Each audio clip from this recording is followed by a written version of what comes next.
Shalom Jemaat Tuhan, selamat datang di ibadah online GMS Semarang.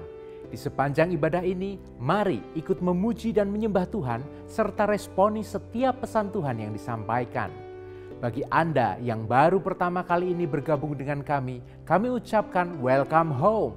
Dan agar kita dapat selalu terhubung, Anda dapat mengikuti atau subscribe akun YouTube GMS Jawa Tengah DIY dan memfollow IG kami GMS Semarang.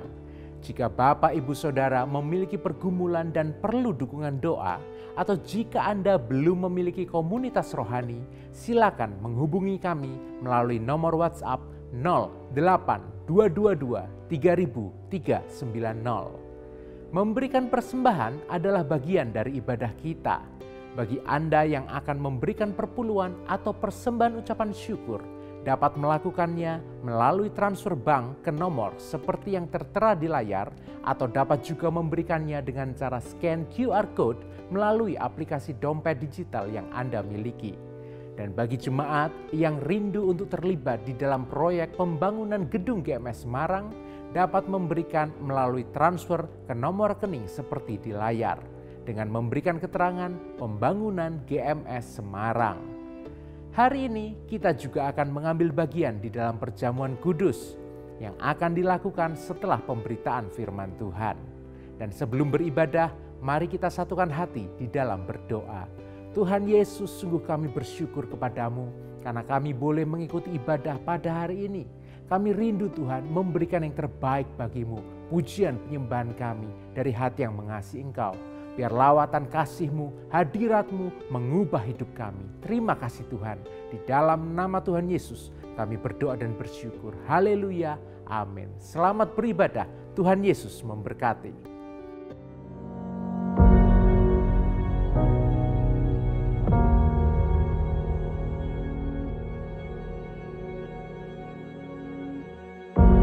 Orang yang suka memuji akan kuat roh doanya.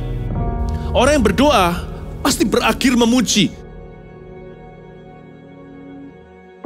Karena Allah bertata di atas pujian. Siapa memuji, Allah mengatasi hidupnya.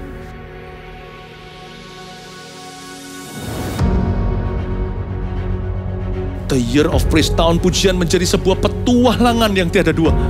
Menjadi sebuah pelajaran hidup yang langsung dari Kristus. Menjadi sebuah pengalaman yang indah. Waktu kita memuji Tuhan, seluruh kerajaan itu berdiri di sampingmu. Waktu kita memuji, seluruh kerajaan Allah dan kereta-keretanya yang tidak kelihatan berkuda dan berapi-api itu berada di kanan kiri. Semakin fisik kita lemah, roh kita semakin memuji Tuhan. Semakin jasmani kita terbatas, semakin rohani kita tidak boleh dibatasi.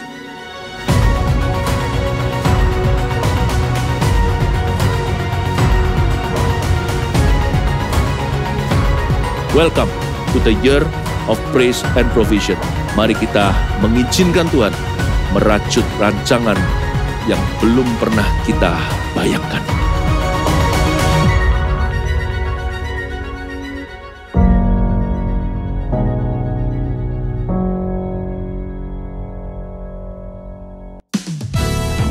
Shalom, mari bawa pujian yang terbaik bagi Tuhan Allah kita. Amin.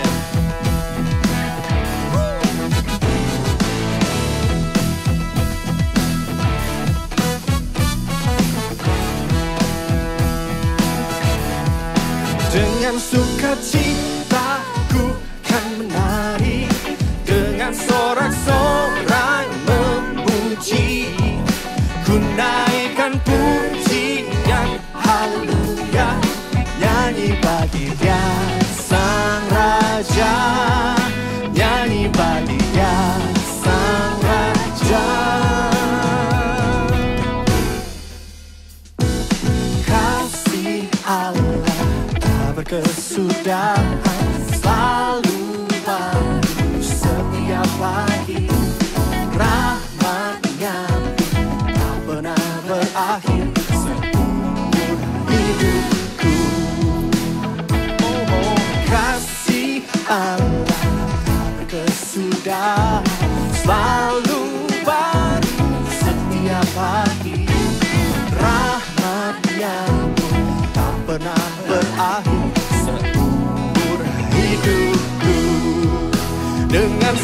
sukacitaku kan menari dengan sorak-sorai memuji. Ku naikkan pujian haleluya, nyanyi bagi Dia Sang Raja, nyanyi bagi Dia Sang Raja. Dengan sukacitaku kan menari dengan sorak-sorai memuji. Ku naikkan pujian haleluya, nyanyi bagi Dia Sang Raja. Oh, Sang Raja. Kasih Allah, kasih Allah tak berkesudahan, selalu setiap hari. Rahmat-Nya tak pernah berakhir seumur hidupku. Dengan sukacita ku kan menari dengan sorak-sorai memuji. Ku naikkan pujian haleluya, nyanyi bagi Dia Sang Raja, nyanyi bagi Dia Sang Raja.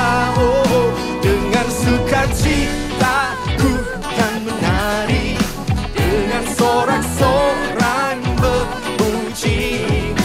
Ku naikkan pujian haleluya, nyanyi bagi Dia Sang Raja, nyanyi bagi Dia Sang Raja.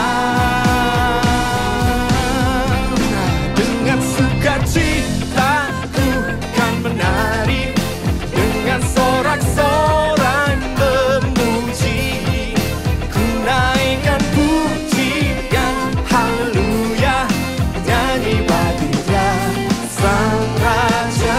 Oh, nyanyi bagi Dia dengan sukacita, dengan sukacita ku kan menari dengan sorak-sorai memuji. Ku naikkan pujian haleluya, nyanyi bagi Dia Sang Raja. Oh, nyanyi bagi Dia Sang Raja, nyanyi bagi Dia Sang Raja, nyanyi bagi Dia Sang Raja selamanya.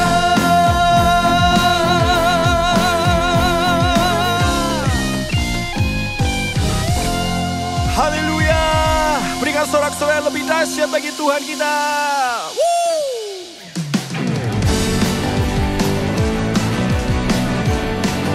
Kau penuhi hati kami dengan pujian dan sukacita Tuhan. Yeay! Katakan bersama. Karyamu mempesona, Kau angkatku dari gelap, kasih tulus memberi warna. Oh, Kau buang semua gelisah, Kau beriku sukacita, Kau buatku selalu tertawa. Kau taruh lagu baru dalam hatiku, mulutku bersorak memuji namamu. Dari hatiku mengalir pujian bagimu. Oh, sukacita Rohmu hadir di sini, dan ku menari memuji di hadapanmu Yesus. Sukacita Rohmu hadir di sini.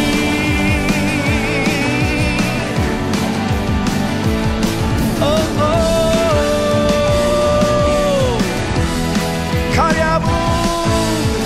Karyamu mempesonaku, Kau angkatku dari gelap, kasih tulus memberi warna. Kau buang semua gelisah, Kau beri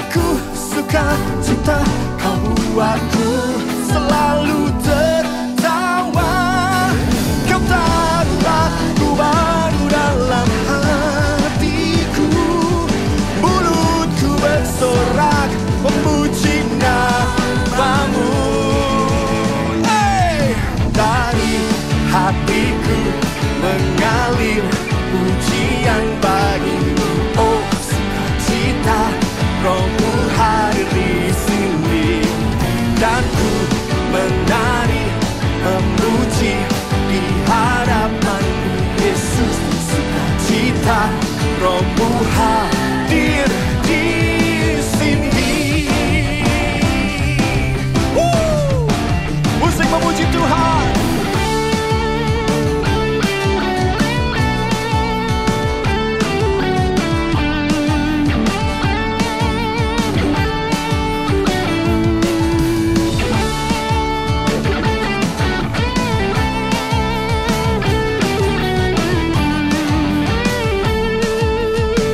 Mari kita lambaikan tangan bersama-sama.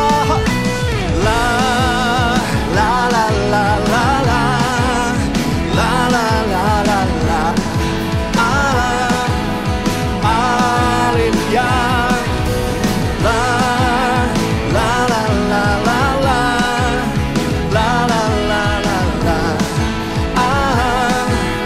Haleluya.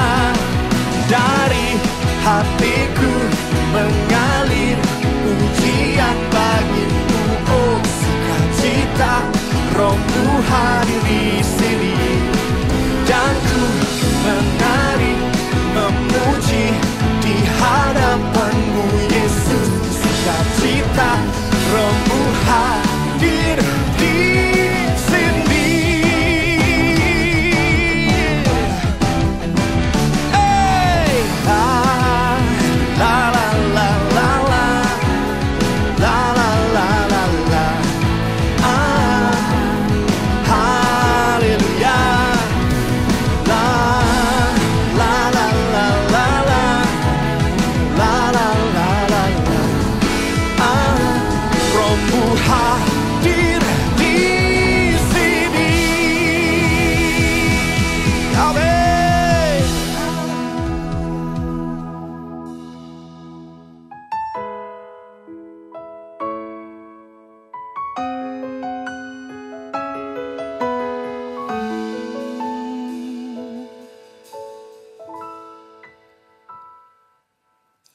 Tuhan, Kaulah pengharapanku.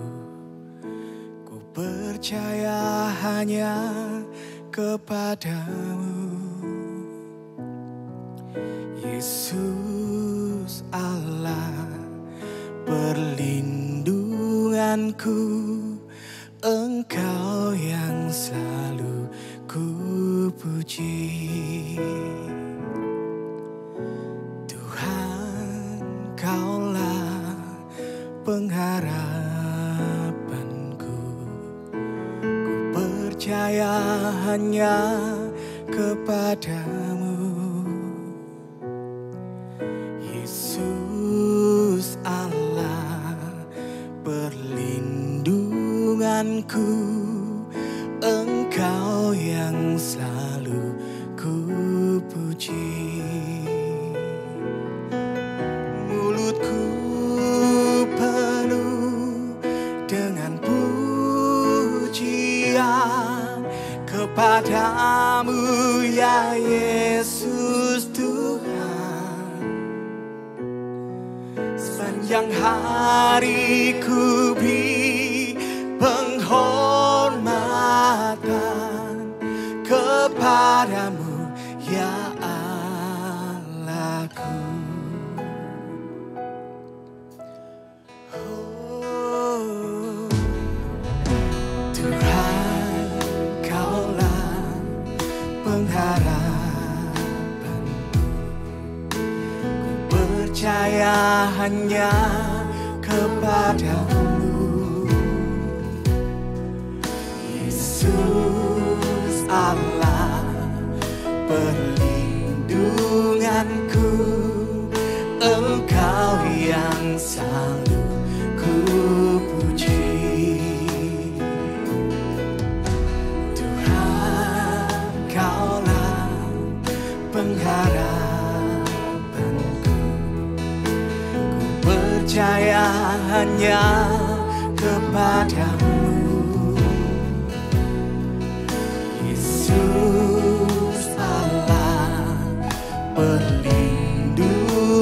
mulutku, Engkau yang selalu ku puji. Mulutku penuh dengan pujian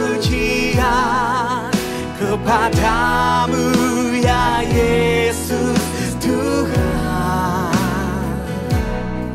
Sepanjang hari ku beri penghormatan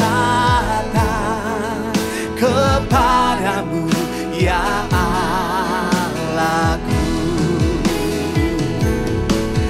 Mulutku penuh dengan pujian kepadamu ya Yesus Tuhan.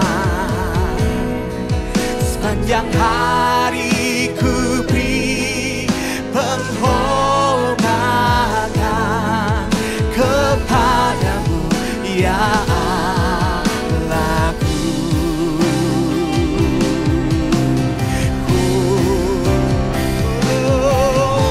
Mulutku penuh dengan pujian kepadamu ya Yesus Tuhan. Sepanjang hari ku beri penghormatan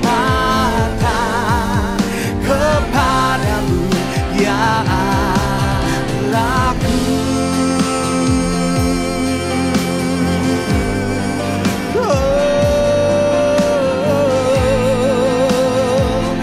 Mulut kami penuh dengan pujian kepadamu Tuhan.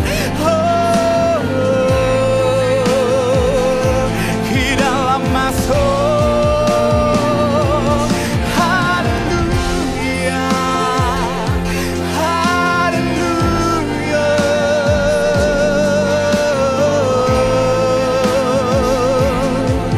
Di dalam maya salamu, di dalam maya raya raya so Jesus.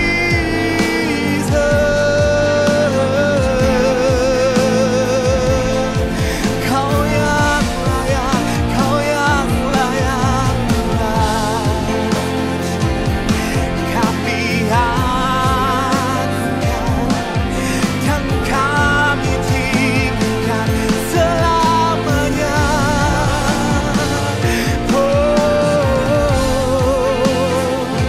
Shikara maya raya su, kirama raya raya someday.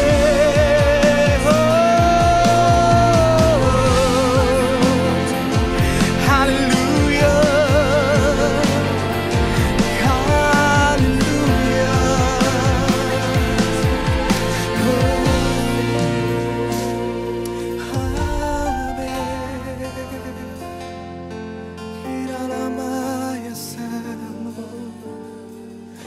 hallelujah.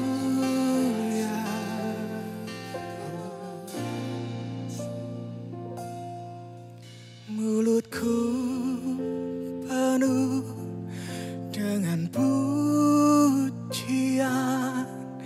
kepadamu ya Yesus Tuhan.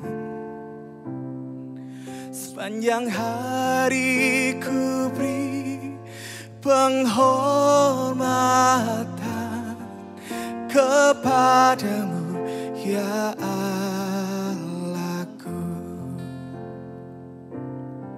Sepanjang hari ku beri penghormatan kepadamu ya Allahku.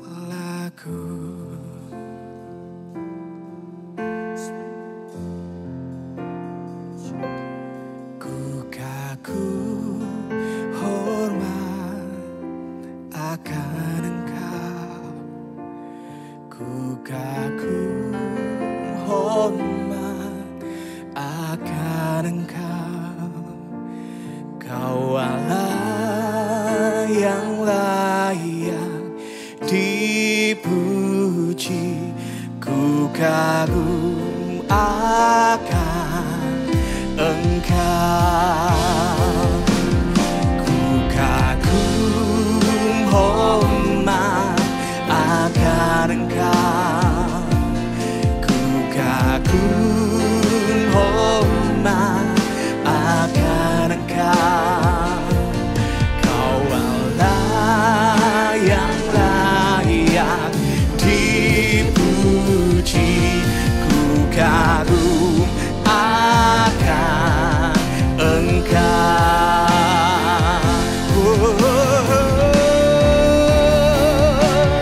Ku kagum hormat akan Engkau. Ku kagum hormat akan Engkau. Kau Allah yang layak dipuji, ku kagum akan Engkau.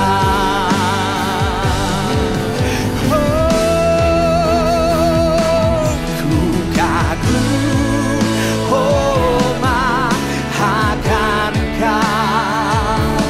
Ku kagum hormat akan Engkau. Kau Allah yang layak dipuji, ku kagum akan Engkau.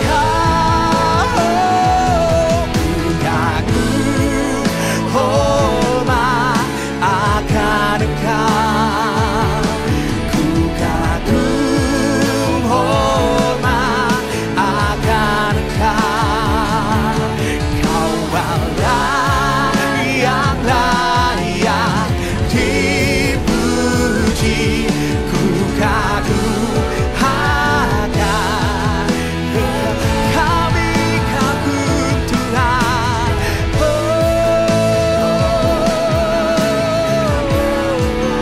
Tuhan, ku kagum hormat akan Engkau. Kau Allah yang layak dipuji, ku kagum akan Engkau.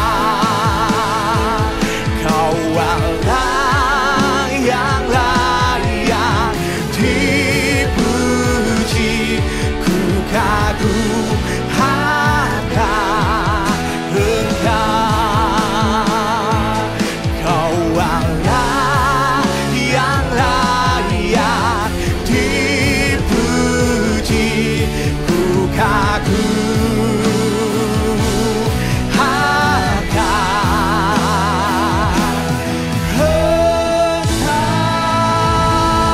Haleluya. Haleluya. Mari kita berikan pujian bagi Tuhan. Mari kita berikan pujian dan hormat kita bagi Tuhan dan Juru Selamat kita. Haleluya Tuhan Yesus. Pada hari ini kami mempersembahkan diri sebagai korban yang hidup dan berkenan. Tuhan sucikan dan kuduskan. Sampaikan sabdamu, lengkapi kehidupan jemaatmu dengan kuasa firman. Berikan pengajaran dari hati Bapa. Sembunyikan hamba di balik salib Yesus. Terima kasih Tuhan, kami terima firman-Mu dengan iman. Dalam nama Yesus, amin. Puji Tuhan, shalom jemaat yang terkasih. Saya harap Anda baik-baik selalu di dalam pemeliharaannya. Bulan ini, di bulan Maret adalah bulan karir bagi gereja kita. Karena itu saya ingin mendedikasikan 2 kali hari Minggu di ibadah online kita untuk berbicara tentang kehidupan keuangan. Dari kemurahan hati sampai kepada kemerdekaan finansil, khotbah ini bersambung. Tetapi di ibadah yang sekarang, temanya demikian. Anda bisa ambil catatan dan ambil Alkitab, kita siap mendengarkan khotbah dan pesan dari Tuhan. Judulnya ini, mengatur pemberian, menata hati. Saya ulangi. Mengatur pemberian, menata hati. Ternyata pemberian kita, generosity atau kemurahan hati itu penting sekali untuk menyusun hati kita di hadapan Tuhan. Hidup ini gak boleh heartless. Hidup ini tidak boleh tidak punya hati yang benar. Karena itu mari kita simak sama-sama di 2 Korintus pasal yang ke-8. Di Alkitab kita bahasa Indonesia judulnya Pelayanan Kasih. Karena pemberian dari hati adalah wujud kasih. Mari kita belajar tentang hati memberi. Supaya tahun ini kita tidak hidup egois lagi. Ternyata memberi itu gak hanya dari kelimpahan. Tetapi juga bisa dari kekurangan.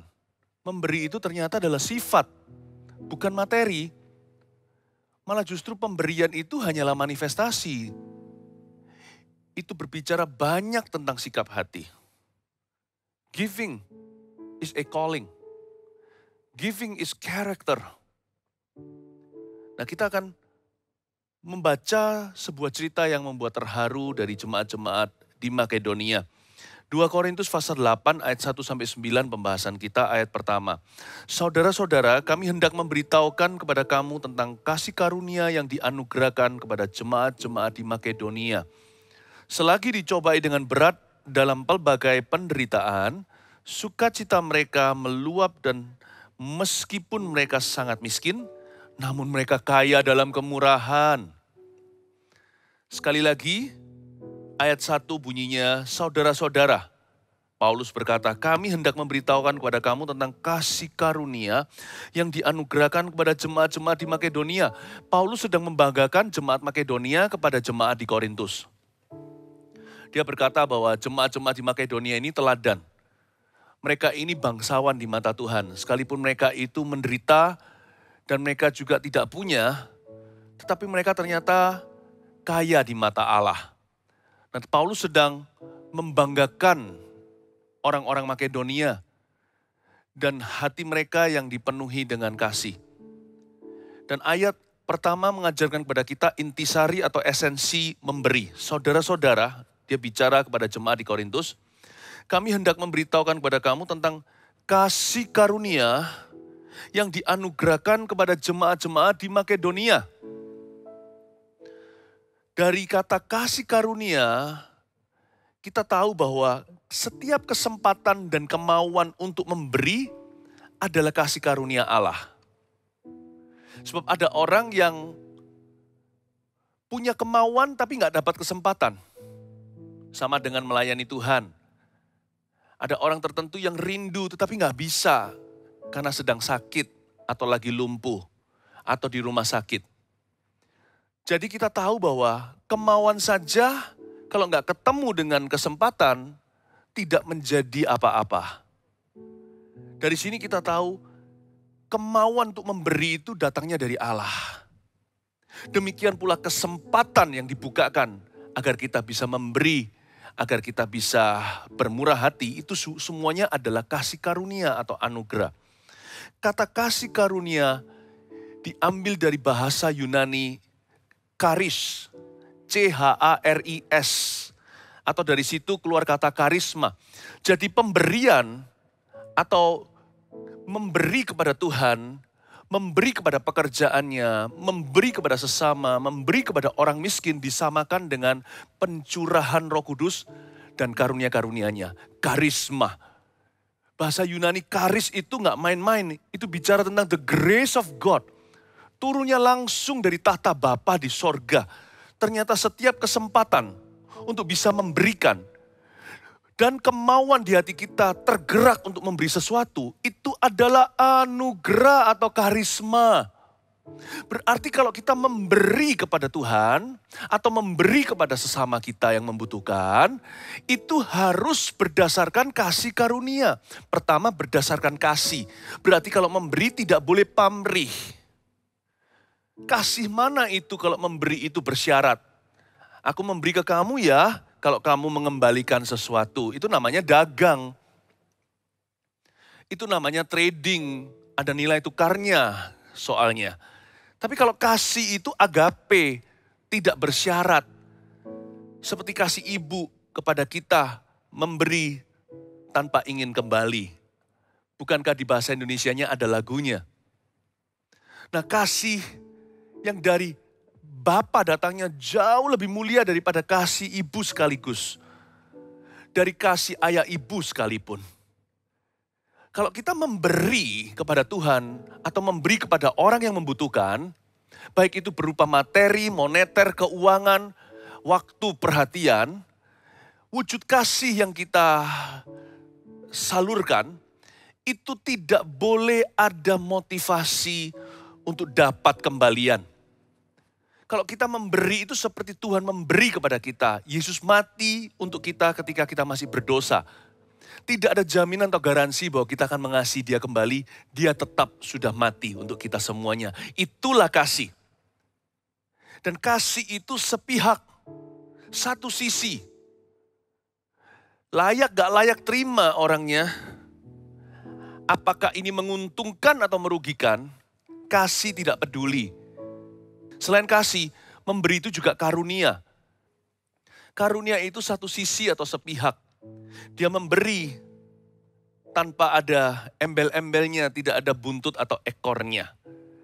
Karena begitu besar kasih Allah kepada dunia, Yohanes 3:16.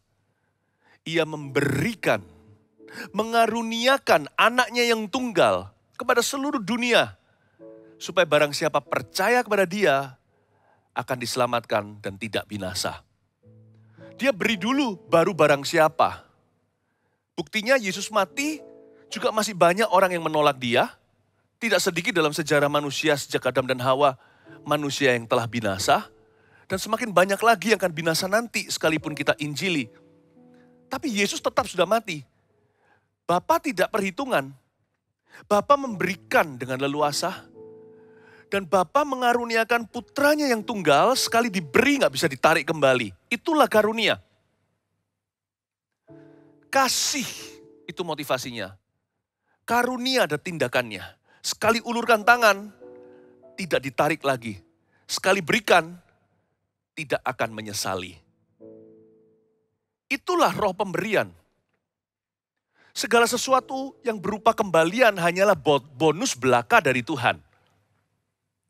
Tetapi sebenarnya memberi itu adalah pengabdian. Memberi adalah karakter Kristus. Memberi adalah sifat. Memberi adalah sikap hati. Memberi adalah sebuah postur menyembah. Postur bersyukur. Postur berterima kasih. Mengembalikan sesuatu. Karena kita merasa yang Tuhan beri dalam hidup kita sudah berlebih-lebih. Dan kita tidak layak menerimanya. Sebagai rasa cukup hati. Bukan puas diri. Tetapi merasa Tuhan sudah terlalu baik bagiku. Aku harus mengembalikan sesuatu. Itulah pemberian. Dan Paulus sedang menjelaskan, itulah auranya jemaat-jemaat Makedonia. Ayat 2. Selagi dicobai dengan berat, jemaat-jemaat di Makedonia maksudnya, dalam pelbagai penderitaan. Sukacita mereka meluap, dan meskipun mereka sangat miskin, namun mereka kaya dalam kemurahan. Ayat 2 menjelaskan background story-nya. Makedonia adalah Yunani Utara. Tempat itu adalah wilayah Alexander the Great dalam sejarah. Namun dikalahkan atau ditaklukkan oleh tentara Roma. Sehingga hari ini sebagai jajahan Romawi. Bayangkan kalau sebuah negara atau sebuah wilayah kalah perang, itu dirampas semua hartanya. Jadi jemaat-jemaat di Makedonia itu jatuh miskin tiba-tiba. Mereka tidak punya banyak. Bertahan saja tidak bisa. Bagaimana bisa memberi? Tapi dibuktikan salah berkali-kali dalam pikiran kita. Sebuah teori bahwa kita hanya bisa memberi kalau kita kelimpahan. Kita hanya bisa sharing, kita bisa berbagi kalau kita sendiri dapatkan semua yang kita butuhkan. Terutama semua yang kita inginkan. Ternyata memberi gak ada hubungannya dengan how much you have. Or how little you have. Kita bisa jatuh miskin secara jasmani. Rohani kita itu kaya di mata Allah. Karena kita punya harga diri. Harga diri jemaat Makedonia adalah kami jangan dibelas kasihani. Ada rezeki dan berkat kami akan berusaha, kami akan bangkit kembali. Dan ketika ada kesempatan untuk memberi, karena Paulus sedang mengumpulkan dana untuk membantu jemaat di Yerusalem yang sedang dilanda musibah.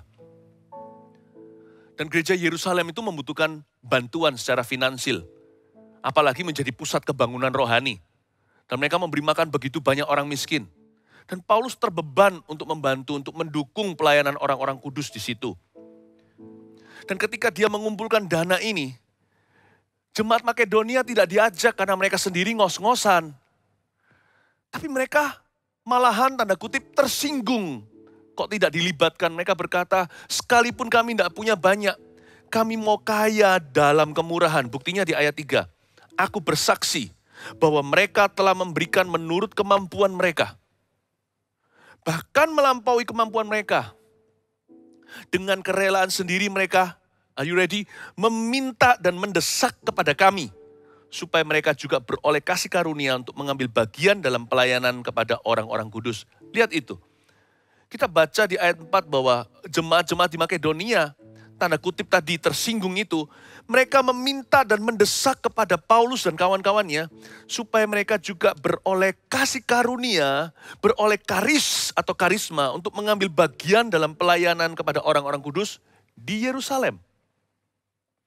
Jangan sampai kami itu dilewatkan.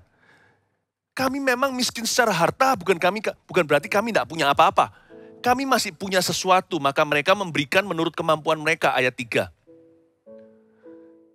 Sekalipun pemberian mereka tidak seberapa, Paulus tahu mereka berusaha menurut kemampuan mereka, bahkan melampaui kemampuan mereka. Ada 2 level di sini. Pertama, mereka memberi sesuai kemampuan. Tuhan tidak pernah menuntut kita untuk memberi apa yang kita tidak miliki. Selalu kita bisa memberikan dari apa yang kita punya, baik itu limpah maupun dalam kekurangan. Giving always starts with what you have. Selalu mulai dengan apa yang Anda punya. Meskipun kita merasa kita bukan orang punya, tapi kan kita juga punya sesuatu untuk bisa dipersembahkan untuk Tuhan. Selalu dimulai dari situ. Dia memberikan menurut kemampuan mereka. Lalu mereka melampaui kemampuan mereka, itu yang membuat Paulus dan kawan-kawannya tercengang. Saya jadi ingat janda miskin yang ditulis di Injil itu ketika Yesus sedang di bait suci, lalu orang-orang memberi persembahan. Ada orang-orang kaya yang memberi tapi dari kelimpahannya. Tapi ada seorang janda miskin yang mencuri perhatiannya. Dia memberikan 2 peser uang. Janda itu harusnya, karena dia nggak punya apa-apa, kasih sepeser aja udah cukup sih. Itu sudah masuk di kategori memberi menurut kemampuannya. Dia bisa memberi aja, kita sudah kagum-kagum luar biasa. Kalau dia berikan sepeser dari 2 peser, itu 50% dari semua yang dia punya. Tapi Alkitab mencatat, Injil menulis begini, bahwa janda miskin itu memberikan 2 peser, dan itu berarti semua yang dia punya. Dia bukan hanya memberikan menurut kemampuan, tapi janda itu memberikan melampaui kemampuan. Tuhan lihat itu terharu. Makanya janda miskin ini menjadi cerita di Injil. Sampai kapanpun bumi langit bisa berlalu, cerita wanita ini akan dikenang. Nggak akan pernah dilupakan. Sama seperti wanita Narwastu yang pecahkan minyak mahal itu untuk membasuh kaki kepala Yesus. Orang itu juga akan dikenang selama-lamanya. Segala sesuatu yang dipersembahkan baik dari sedikit 2 peser. Ataupun minyak Narwastu yang mahal. Kalau itu dari hati yang tulus kepada Tuhan. Memberi kepada Allahnya. Memberi kepada sesamanya karena beban dari Tuhannya. Itu semuanya diperhitungkan oleh Tuhan. Dan dari ayat 4 tadi yang kita baca, mereka meminta mendesak pada kami. Kita langsung mengerti bahwa bukan Paulus yang merengek-rengek, yang mengemis-ngemis, yang memaksa mereka untuk memberi. Paulus tidak memanipulasi, Paulus tidak fundraising. Tapi orang-orang ini yang voice raising, yang mengangkat bicara dan berkata, tolong Bapak Paulus, Bapak Pendeta, libatkan kami dalam misi Yesus Kristus di zaman ini. Jangan lewatkan kami jemaat Makedonia. Please jangan keberatan persembahan kami semampunya. Wah, rendah hati sekali semampunya. Padahal mereka melebihi kemampuan mereka. Dan mereka meminta dan mendesak kepada Paulus. Ini yang saya sebut sebagai pengemis sorga. Berbahagialah orang yang miskin di hadapanku. Ini pengemis sungguhan. Ini pengemis sorgawi, tapi bukan minta-minta roti. Dia mengemis untuk sebuah kesempatan agar mereka bisa turut memberi. kagum, terharu, saya mau nangis waktu baca ayat ini. Saya jadi kepingin kenal dengan jemaat-jemaat Makedonia yang tidak disebut nama dan tidak pernah dicatat silsilahnya. Suatu hari di sorga, mereka semua sudah mati tentunya. Suatu hari sorga, saya kepingin ketemu jemaat-jemaat Makedonia. Hati seperti ini. Ini adalah pahlawan iman. Dan mereka mengemis untuk sebuah kesempatan. Please kasih kami kesempatan, karena kami sudah punya kemauan. Kemauan tidak ketemu kesempatan, ya nggak jadi apa-apa. Sedangkan banyak orang punya kesempatan, tidak punya kemauan. Mintalah kasih karunia kepada Allah, yaitu hati yang suka memberi. Kemurahan hati itu dari Kristus datangnya. Tidak pernah jatuh miskin orang yang memberi. Orang yang memberi akan selalu melihat tangan Tuhan bekerja dalam hidupnya. Dan bagi jemaat di Makedonia, ternyata sacrifice is privilege. Dapat kesempatan untuk berkorban adalah hak istimewa. Ayat 4.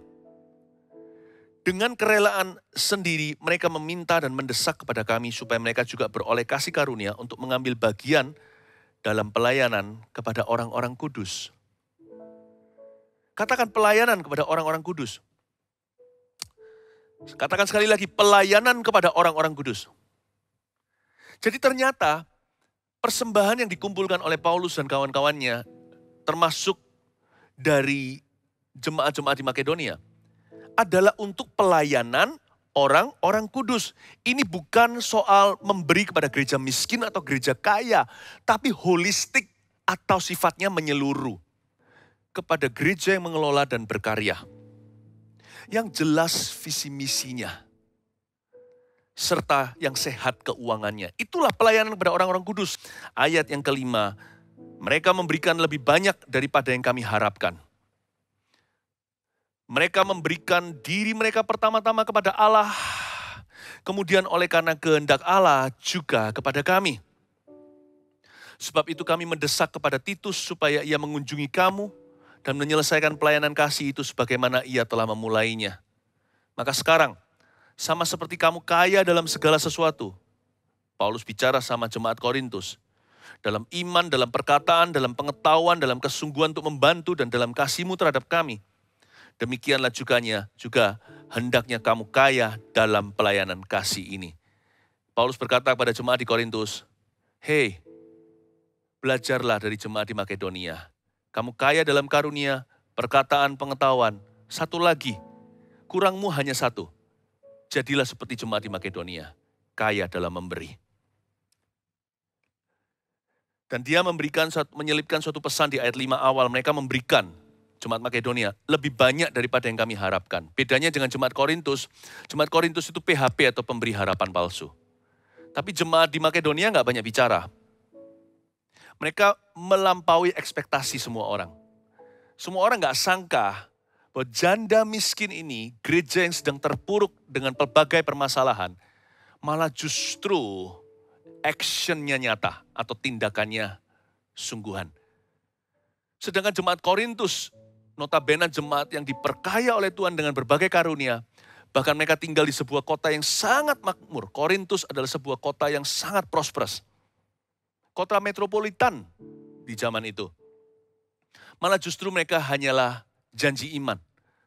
Sedangkan jemaat Makedonia yang tidak punya banyak, mereka yang sedang struggling atau sedang bergumul dalam keuangan mereka justru memberikan bukti iman. Beda dengan jemaat Korintus yang hanya bisa memberikan janji iman.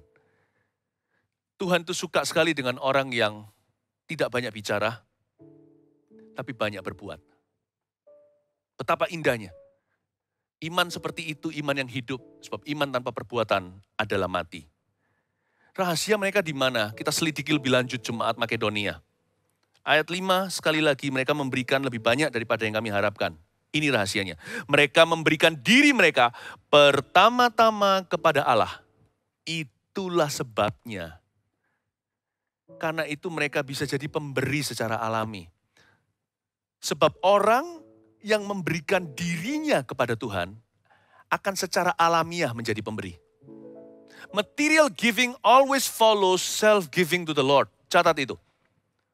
Memberikan atau membagikan materi itu selalu mengikuti orang-orang yang memberikan diri kepada Tuhannya. Itulah sebabnya mereka itu bisa memberi dengan iman. Itulah sebabnya mereka itu tidak takut hari depan.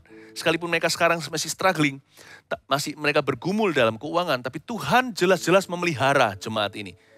Saya percaya setelah mereka memberi, Tuhan terus pelihara. Sekalipun mereka memberi itu kasih karunia, dia nggak pernah berkata, aku beri loh ya Tuhan, kembalikan 30, 60, 100 kali ganda. Nggak punya motivasi begituan. Tapi masa Tuhan tidak tahu bagaimana memberkati dan memelihara umatnya yang taat, umatnya yang memberi dengan sukacita, umatnya yang suka untuk berkorban bagi kerajaan Tuhan. Ayat yang ke-8 bunyinya. Aku mengatakan hal itu, Paulus ngomong begini, bukan sebagai perintah, melainkan dengan menunjukkan usaha orang-orang lain untuk membantu. Aku mau menguji keikhlasan kasih kamu. Ayat 8 ini, Paulus berkata, aku bisa main perintah, sekalipun ada perintahnya dalam Alkitab. Tetapi aku tidak mau main perintah. Melainkan aku menunjukkan usaha orang lain untuk membantu. Aku tunjukkan jemaat Makedonia sebagai teladan, sebagai studi bandingmu. Kalau memberi itu nggak usah kita perintah sana sini. Kalau orang memang tidak suka memberi, ya nggak bisa kita paksa. Karena memberi itu soal mengenal Tuhan. Kalau orang nggak mengenal Tuhan, masa kita bisa paksakan? Cinta nggak bisa dipaksa.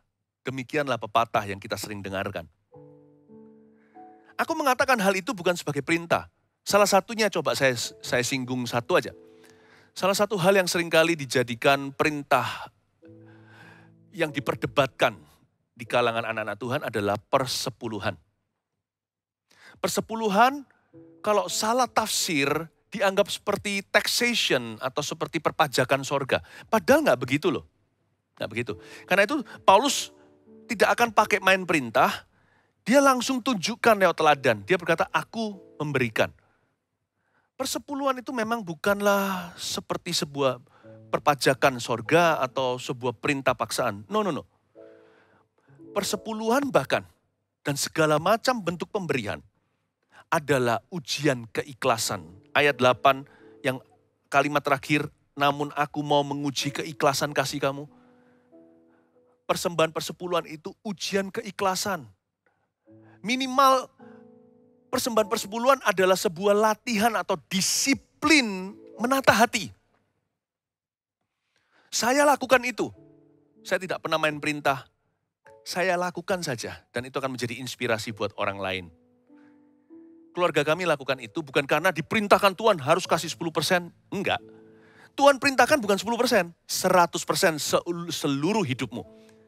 Jadi orang-orang yang berkata, aku tidak mau dengan perintah persembahan persepuluhan. Aku tidak mau mengikuti kebenaran ini. Mana ayatnya? Mana ayatnya? Ada ayatnya. Berikan seluruh hidupmu. Perintah Tuhan kepada si orang kaya itu, jual seluruh hartamu. Kemungkinan besar banyak orang tidak akan bersedia. Karena itu saya memilih mulai dari bawah. Persembahan persepuluhan itu minimalis buat keluarga kami. Belajar untuk taat dan menata hati. Itu nggak pernah luput, setiap bulan saya pasti lakukan itu. Dengan seluruh keluarga saya dan semua penghasilan kami. Dan biasanya, percaya nggak? Orang yang tidak pernah memberi, justru yang banyak berbicara. Tetapi orang yang banyak memberi, sedikit bicaranya. Anehnya begitu. Bukan hanya 10% yang diberikan. Nanti di minggu depan saya akan ajarkan bagaimana cara mengatur keuangan dan menata kehidupan kita. Nanti saya bicara lebih lanjut bagaimana kita bisa profesional di dalam memberi. Kita bisa tulus, sungguh-sungguh, bisa komitmen, dan bisa jaga hati. Bapak, Ibu, Saudara yang saya kasihi, Tuhan ajari kita bahwa kita tidak bisa mencintai Tuhan tanpa roh memberi. We cannot love God without giving. Because our God is a giver. Karena Allah kita adalah sang pemberi. Ayat 9 bunyinya. Karena kamu telah mengenal kasih karunia Tuhan Yesus Tuhan kita Yesus Kristus. Paulus sekarang menunjuk ke Yesus. Bahwa ia yang oleh karena kamu menjadi miskin, sekalipun ia kaya, supaya kamu menjadi kaya oleh karena kemiskinannya. Ayat 9 bicara the giving heart of God. Hatinya Tuhan yang suka memberi. Hati Allah yang diisi dengan pemberian. Hati Kristus yang memberikan diri. Dari sini kita pelajari bahwa Tuhan telah mengajarkan kepada kita ketika dia datang ke dunia. Mati di kayu salib. Waktu itu Tuhan yang kaya menjadi miskin supaya kita yang miskin menjadi kaya. Ini bukan materi. Ingat kasih karunia, ingat karis. Supaya kita kaya seperti jemaat Makedonia. Kaya dalam kemurahan. Kaya di mata Tuhan. Dan bangsawan di dalam hati. Ini yang dimaksudkan. Yesus mati supaya kita nggak egois. Bukan hanya supaya kita masuk ke sorga. Yesus mati supaya kita menangkap hati Allah dan menjadi serupa dengan Dia. Our God is a giver. Allah kita adalah seorang pemberi.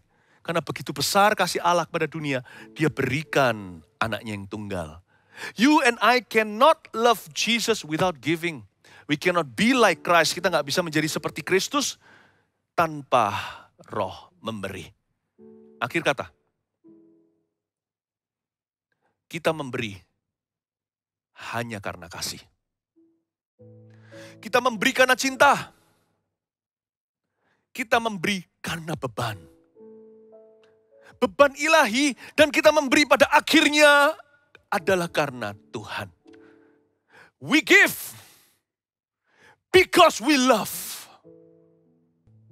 Kita memberi karena Tuhan sudah memberi lebih dulu. Mari kita siapkan hati kita. Mari kita berikan hidup ini kepada Tuhan. Dan mengundang Tuhan untuk bertata di setiap area hidup kita.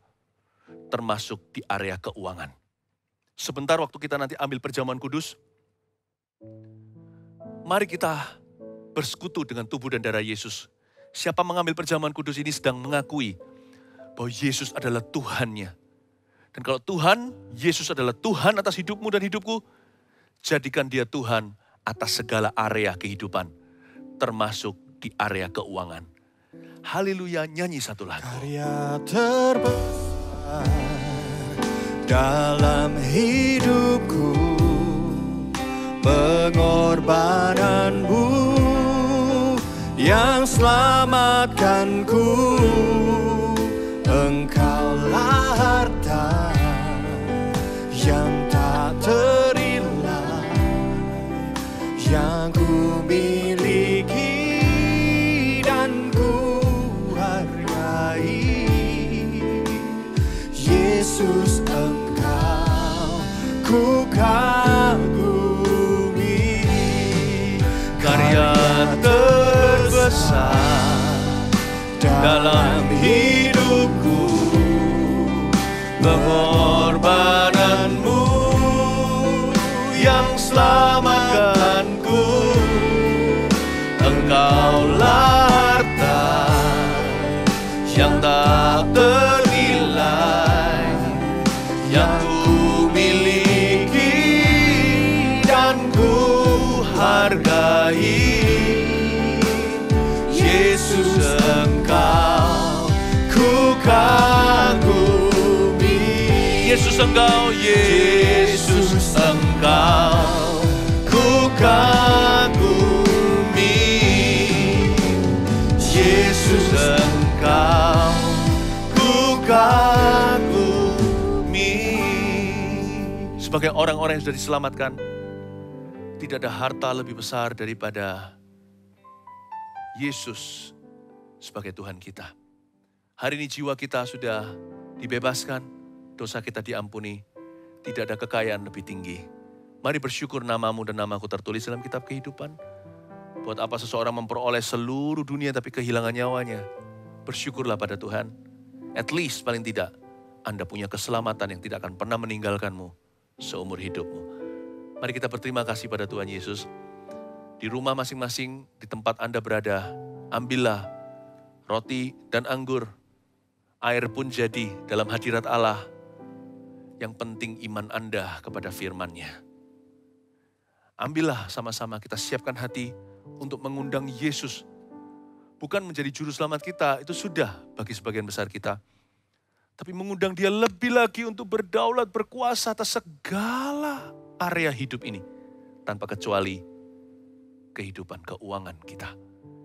Jangan jadikan mamon Tuhan. Jadikan Yesus Tuhan. Itulah pengakuan iman kita. Mari kita buka sama-sama. Angkat roti di tanganmu.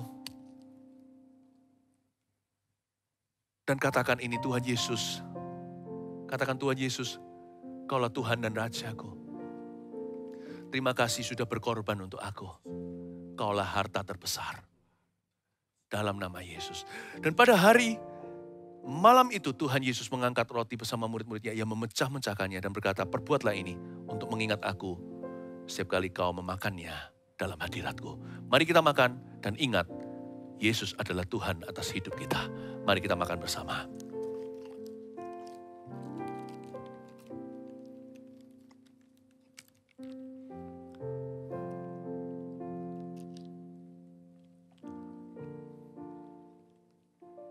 Lalu Tuhan Yesus mengangkat cawan itu pada malam hari itu sambil kita angkat juga cawan kita. Dan Dia berkata, inilah darah perjanjianku yang kucurahkan untukmu. Setiap kali engkau meminumnya, perbuatlah ini untuk mengingat aku. Terimalah pengampunan dari Tuhan. Dan Tuhan sucikan, kuduskan hati pikiran kita supaya tidak ada mamon di situ. Tapi yang ada adalah Yesus Kristus sebagai Tuhan dan Raja kita. Mari kita minum bersama-sama di dalam nama Tuhan Yesus Kristus. Akui Dia. Akui Dia sebagai Tuhan. Jangan layani dunia. Jangan layani mamon. Cukup mengelola. Tapi hati dan pikiran layani Tuhan. Kaulah Tuhanku. Kaulah Rajaku. Kau yang termulia di bumi dan di surga. Kaulah Tuhanku, Kaulah Tuhanku, Kaulah Rajaku, Kau yang termulia di bumi dan di surga. Mari kita sembah Tuhan. Ku sembah Kau Tuhan, ku sembah Kau Tuhan, ku puji, ku muliakan nama-Mu. Ku sembah Kau Tuhan, ku sembah Kau Tuhan, ku puji, ku muliakan nama-Mu. Kaulah Tuhanku, Kaulah Tuhanku, Kaulah Rajaku, Kau yang termulia di bumi dan di surga. Ku sembah Kau Tuhan, ku sembah Kau Tuhan, ku sembah Kau Tuhan, ku puji, ku muliakan nama-Mu. Ku sembah Kau Tuhan, ku sembah Kau Tuhan, ku puji, ku muliakan nama-Mu. Ku sembah Kau Yesus, ku sembah Kau Tuhan, ku sembah Kau Tuhan, ku puji, ku muliakan nama-Mu. Ku sembah Kau Tuhan, ku sembah Kau Tuhan, Ku puji, ku muliakan namamu. Ku sembah Kau Tuhan, ku sembah Kau Tuhan. Ku puji, ku muliakan namamu. Ku sembah Kau Tuhan, ku sembah Kau Tuhan. Ku puji, ku muliakan namamu. Ku puji, ku muliakan namamu. Ku puji, ku muliakan namamu. Mari kita menerima doa berkat pengembalaan sambil mengangkat tangan. Tuhan, bangkitkan pemberi-pemberi mulai dari kami para hamba-hamba Tuhan.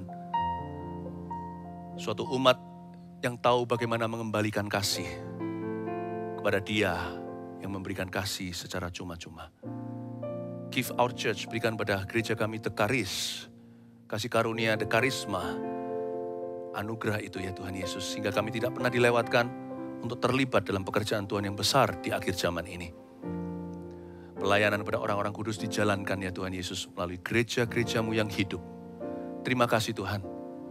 Dan biarkan jemaatmu ya Tuhan, Kau berikan hati yang baik, hati yang rendah hati yang demikian rupa ketika tangan kanan memberi, tangan kiri tidak tahu sama sekali.